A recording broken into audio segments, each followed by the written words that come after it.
Hi everyone, my name is Chris Hager, the producer for TERA. And I am Stefan Ramirez, the associate producer. Welcome to a recap of our 2011 E3 demo that we presented to media behind closed doors. TERA is the first true action MMO, providing all the depth of an MMO with the gratification of an action game. What this means is players need to actively aim and dodge in order to deal with the many enemies they face. We gave the press a hands-on look at the combat and fought one of the fiercest big-ass monsters, or BAMs, to date. But we also talked about a never-before-seen, groundbreaking feature of TERA, the political system. TERA's political system brings a whole new depth to player engagement. Player engagement is more than guilds, chatting, group play, and other social features that MMOs have. When we say the political system brings a whole new depth to player engagement, we're talking about players influencing the world around them. That's right, that means getting votes, buying votes, smearing your opponents, taking out your competition, raising taxes, making tons of cash money, controlling your province, putting players in prison, running your own events, managing your own towns, and just doing whatever you want. We'll cover the political system in two sections and tell you about a player's rise to power and a player's reign of power. There are two ways to gain political office, and we covered this through the story of Landon, a player that uses charisma, charm, and popularity to gain office.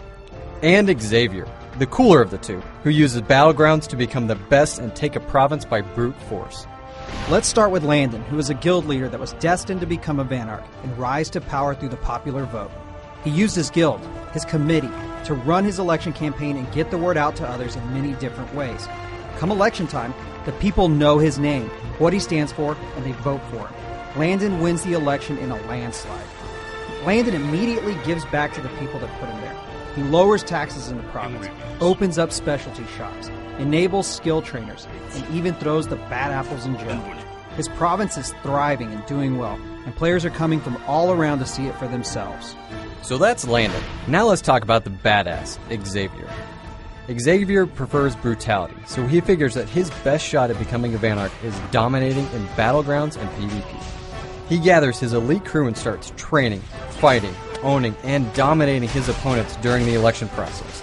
This works and Xavier becomes the Vanarch of Ostrogoth. Immediately, Xavier raises taxes in all of his towns, enables open world PK within his province, and trots around on his pimped out Vanarch mount. Xavier also rules with an iron fist, imprisoning anyone who gets in his way, all the while making tons of money from shops, skill trainers, and events. This is a problem because just like in real politics, in order for Xavier to stay in office and keep doing his thing, he'll need the support of his people. Once you become a Vanarch, you won't just have free reign on your power. You'll need policy points to make and keep changes to your province. You can earn policy points either by receiving recommendations from your supporters or by completing very difficult Vanarch quests, which brings us to the adventure. Xavier is having a bit of trouble garnering recommendations for the people in his province. So, in order for him to maintain his privileges, he's decided to undergo a Vanarch quest to get policy points. But this is no ordinary quest. Xavier will need to face Sabernac, a mighty dragon that's been terrorizing the provinces. Xavier recruits Landon as a healer because, well, he knows Landon is pretty good, and it's a win-win. They'll both get a ton of policy points. Luckily for Xavier, TERA is all action and no faction, and players decide who the heroes and villains are. For today's adventure, Landon and Xavier have recruited 3 members from their guild to join them. Now we're going to show you highlights from the fight.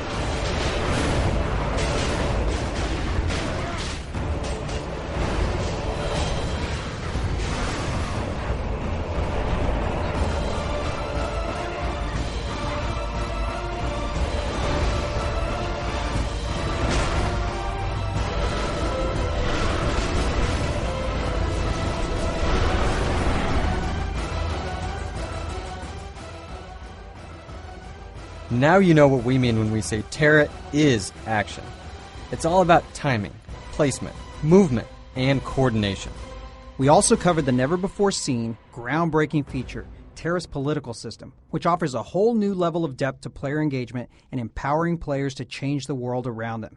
And we will see you at PAX 2011.